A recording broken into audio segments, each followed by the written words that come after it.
Avec Emma et Raphaël, donc en première année de BTS GPME. Emma, avant d'arriver dans ce BTS, quel cursus vous avez suivi? Alors moi j'étais en bac général littéraire du coup et je suis venue directement ici donc assez atypique parce que c'est pas un profil qu'on a souvent dans ce BTS, à ce que j'ai entendu, mais je m'en sors.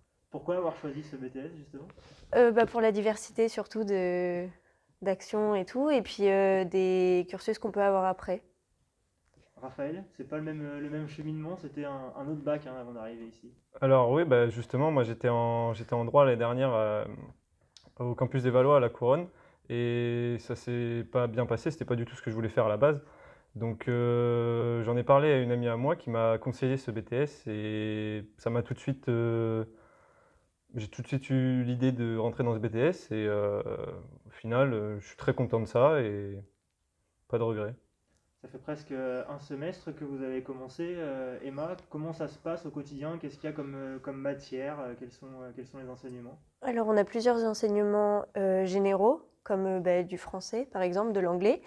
Et ensuite, on a quelques matières spécialisées comme la gestion relation client-fournisseur. Moi, au début, j'ai eu plus de mal avec cette matière, du coup, parce qu'il y a quelques chiffres et tout quand même, donc j'ai eu du mal. Maintenant, ça va. On est bien suivi et on a aussi de la GEDA, du coup. Je crois que c'est de la gestion d'entreprise, si je dis pas de bêtises. Et c'est très intéressant, même si on vient d'horizons très différentes, je pense que ça peut tous nous intéresser, nous attirer et tout. C'est très cool. Raphaël, il y a un vrai changement par rapport au bac dans la gestion avec les professeurs, dans les échanges, etc. Vous sentez que c'est un autre cursus là? Ouais, effectivement, c'est autre chose parce que je peux pas dire que ce soit différent, mais on part du même point, c'est-à-dire que on est tous incompétents, si je puis dire, dans cette matière, qui est la gestion, la relation client-fournisseur, etc. Et on part tous du même point que le bac, bah, on a accumulé des connaissances au fur et à mesure qui nous ont amené à avoir un niveau certain, que ce soit au lycée, au collège, etc. Et là, la méthode d'enseignement est la même, à savoir être en classe, avoir des devoirs à la maison le soir, avoir des cours avec les profs normal, pardon. Et non, il n'y a pas de vrai changement, si ce n'est qu'on part du même point qui est de rien savoir et de tout apprendre. Emma, je vous vois acquiescer, c'est sentiment partagé aussi de votre côté? Oui, vraiment, parce qu'il y a plein d'horizons différents et en fait, on reprend vraiment des bases pour qu'on ait tous les mêmes, que ce soit vraiment solide et tout. Donc ouais, on reprend vraiment de zéro en fait, même si chacun a accumulé des connaissances différentes selon les bacs et les choses qu'ils ont fait avant. Donc ouais. Donc on l'a vu, il y a des modules vraiment avec de la matière générale, mais il y a aussi des spécialisations. Les cours vraiment théoriques sur ces spécialisations, c'est quoi au quotidien, Raphaël? Eh bien, comme a dit Emma, on a de la relation client-fournisseur qui est vraiment une matière professionnelle où ça va être un petit peu de théorie, mais beaucoup de pratique, c'est-à-dire on va être sur les ordi à confectionner, à partager et à produire. Mais on va avoir certaines matières théoriques, comme par exemple le français, où ça va être vraiment de l'appréhension et comment dire, et du savoir qu'on va acquérir. Mais en majeure partie, ça reste des cours théoriques. Il y a deux, trois matières qui sont professionnelles, où on nous demande beaucoup de produire et que ce soit à la maison ou ici, il faut se donner et voilà. Les matières pro, c'est vraiment l'image que vous en faisiez, vous rentrez vraiment dans le détail, vous avez vraiment l'impression de vous projeter sur, pas forcément sur une vie d'entreprise, mais vraiment de rentrer dans la matière réellement. Mm. Ouais, j'ai l'impression que vraiment, personnellement, j'apprends vraiment des choses très différentes de ce que j'apprenais à l'époque. Et je sais que c'est des choses de base de l'entreprise, mais qui du coup renforcent vraiment nos savoirs. Donc c'est super intéressant déjà. Et effectivement, ouais, on ne fait pas des devoirs ou des choses comme ça. C'est vraiment que de la production sur certaines matières. Donc ouais, on a l'impression de vraiment rentrer doucement, mais sûrement dans le monde de l'entreprise. Donc c'est super cool. Vous aurez la chance de faire des stages que vous n'avez pas encore fait. C'est déterminant aussi quand on se lance dans un cursus de C'est BTS. c'est super parce que moi, à titre personnellement, j'attends ça avec impatience parce que ben, la connaissance et tout ce qu'on a pu acquérir au cours de ces cours théoriques et professionnels qui va être mis en avant dans ces stages et qui va nous permettre de mettre en pratique tous nos savoirs. Et j'attends ça avec impatience parce que ce BTS, pour moi, est une vraie réussite pour l'instant. Et enfin, personnellement, voilà, c'est quelque chose que j'attends avec impatience. Vous l'avez dit, vous Répète. aviez un peu l'impression de ne pas avoir trouvé votre voie sur le précédent cheminement que vous aviez pris. Là, ça vous remet aussi un peu confiance aussi? Ah, ça me donne beaucoup de confiance, oui, parce que quand vous êtes dans une filière dont vous n'avez pas forcément choisi d'y être, c'est déroutant, on perd confiance en soi, on se dit est-ce que j'ai un avenir? Et au final, ben, quand on se retrouve dans ce genre de situation dans laquelle je suis, ben, ça vous fait prendre une confiance en vous, mais qui est exceptionnelle, parce que c'est exceptionnel d'être dans cette situation où vous réussissez, vous travaillez, vous n'êtes pas là le soir à vous dire ouais, oh non, il faut que je travaille alors que j'ai eu 8 heures de taf la journée. Non, on aime ce qu'on fait donc c'est génial. Emma, il y a l'amour de la formation aussi de votre côté? Vous avez Alors, trouvé je la pense bonne que voie? c'est une approche différente. Mais oui, d'un côté, en fait, je me suis un peu retrouvée là par hasard, vraiment. Pareil, j'ai demandé conseil à une amie. Je pense qu'on a demandé conseil à Ouais, la la même même. personne. Et en fait, je suis très contente du coup qu'elle m'ait mis sur cette voie-là parce que je sais que si jamais je me suis trompée, il y a plein de débouchés et tout et que c'est hyper général. Donc c'est super important pour moi aussi d'avoir un peu ce côté rassurant dans le sens où bah, si jamais je me rends compte, je sais pas, la deuxième année que ça va pas, ben je peux toujours changer ou j'ai une horizon qui est vachement vaste devant moi, donc c'est cool.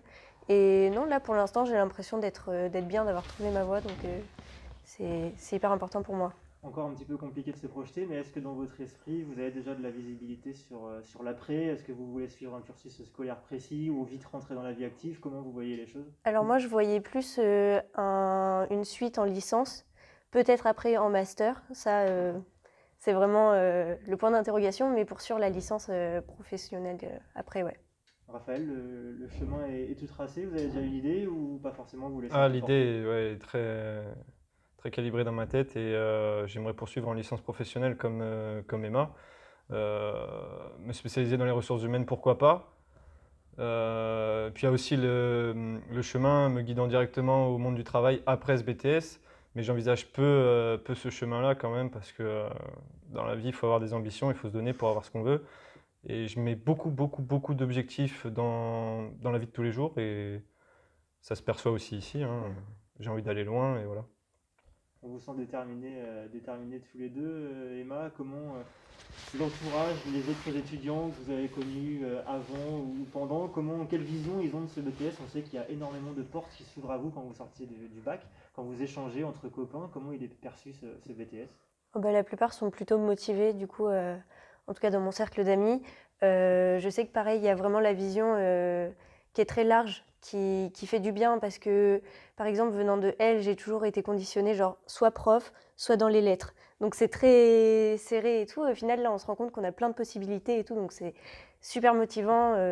Non, vraiment, je pense qu'on est tous un peu sur cette longueur d'onde où, en fait, on apprivoise un peu ce BTS et tout au fur et à mesure pardon, du temps. Et en fait, on se rend compte que ouais, on a tous un avenir, donc c'est super sympa. Vous avez une grosse attente sur les stages. Vous avez déjà une idée des entreprises que vous aimeriez aller voir? Alors sans forcément nom, mais plutôt des grosses boîtes, des petites. Où est-ce que vous pensez aller le plus vous épanouir pour ces périodes-là? Personnellement, j'ai déjà trouvé mon stage, je crois que Raphaël aussi. Mm. Après, on est un peu limité, entre guillemets, du coup, parce qu'on est vraiment sur PME, PMI.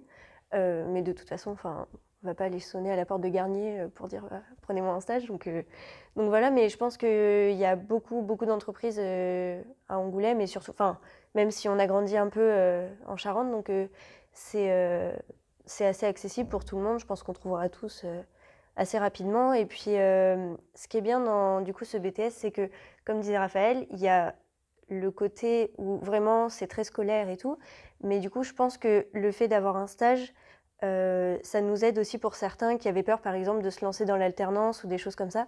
Donc ça complète un petit peu ce côté. En fait, on est vraiment entre le lycée et le monde du travail parce que, enfin, on n'est pas en alternance, mais du coup, ça joue un peu sur le stage de fin d'année. Donc, je pense que c'est intéressant pour ceux qui n'osaient pas se lancer, quoi. C'est une première marche un peu déterminante vers le passage vers le Ouais, monde professionnel. je pense que ça peut jouer, ouais.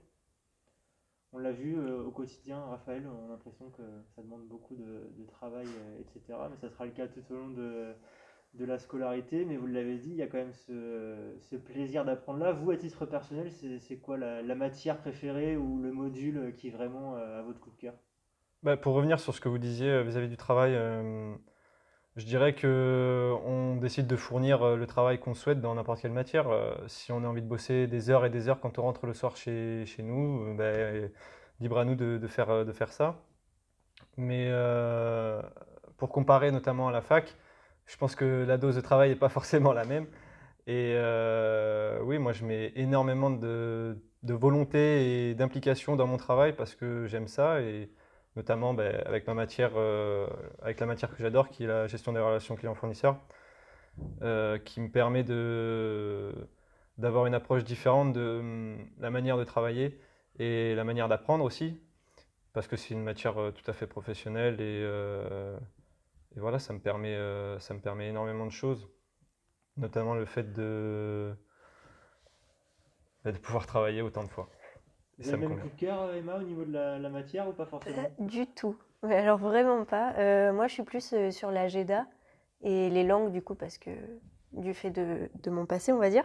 Mais non, la GEDA, c'est vraiment une découverte que j'ai beaucoup aimée, ainsi que la CEJM, donc c'est culture économique, juridique et managériale. Et quand on entend ça, on dirait que c'est vraiment lourd comme matière, et en fait, on découvre plein de nouveaux trucs, enfin pour ma part en tout cas.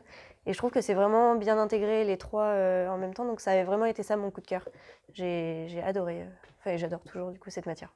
Vous avez trouvé votre stage tous les deux. Si c'est vous qui avez été voir les entreprises ou est-ce qu'il y a un soutien si jamais c'est un peu plus dur du lycée? Comment ça se passe concrètement? Alors on est très entouré, ne serait-ce que pour les CV, les lettres de motivation, on a travaillé je crois 5 ou 6 semaines dessus. Si je dis pas de bêtises, je crois qu'il y en a encore qui travaillent dessus, donc voilà, on est vraiment suivi et puis on trouve nos stages nous-mêmes, mais si vraiment il y a des problèmes, je sais que Madame Poitvin sera là pour nous aider et tout, donc le but c'est aussi de se débrouiller soi-même, mais si vraiment ça marche pas, on est soutenu quoi. Raphaël, je suis dans la peau du futur étudiant, je ne sais pas ce que je veux faire, quel BTS.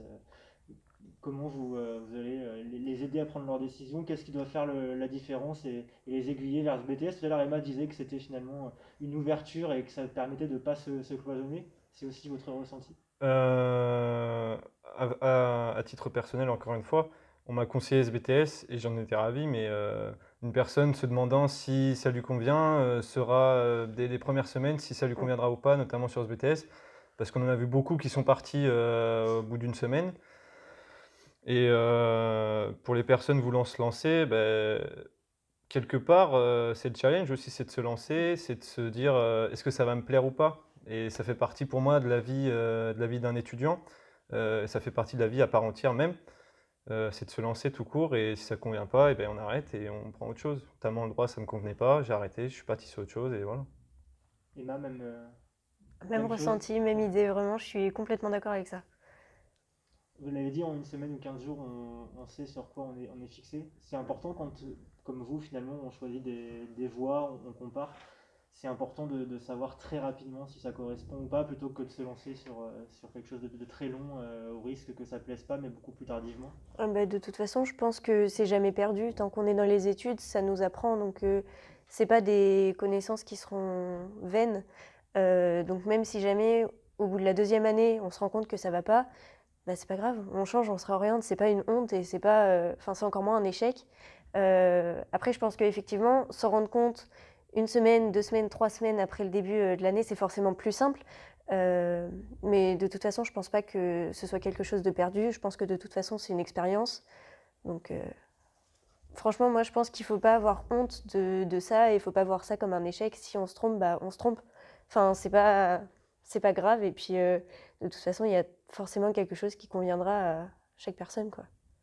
Raphaël, je viens d'obtenir mon BTS GPME. À quel métier je peux postuler, candidater?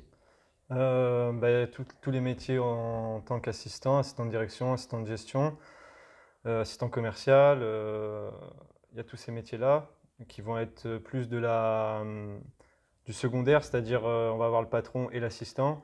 Et si on veut continuer, par exemple comme moi dans les ressources humaines, on peut se spécialiser, faire une licence professionnelle et peut-être un master, hein, pourquoi pas, et devenir, pourquoi pas, enfin prétendre au poste de directeur des ressources humaines, gérer les ressources humaines et à la fois une entreprise ou monter sa boîte à côté. Il n'y a y a pas de métier particulier, si ce n'est que si on sort de ce BTS directement, on pourra pas prétendre à plus que assistant de gestion. C'est un gros avantage de cette formation, Emma, de se dire que finalement le champ des possibles est ouvert et qu'il n'y a rien de fermé pour la suite. Surtout à notre âge, parce que je pense qu'on ne peut pas vraiment décider de toute notre vie, vraiment la baser sur le moment où on a 18, 20 ans. Je pense que ouais, c'est vraiment important et puis on peut toujours se réorienter. Et effectivement, comme dit Raphaël, si jamais on continue les études, on peut se permettre de viser plus haut, entre guillemets, que simplement assistant de gestion. Donc ouais, c'est cool. On a un stade de base, entre guillemets, on peut continuer à évoluer. Donc je pense que c'est important, ouais. Merci Emma, merci Raphaël pour votre témoignage et puis on sent bien que vous êtes passionnés. Alors à bientôt pour la suite de votre aventure.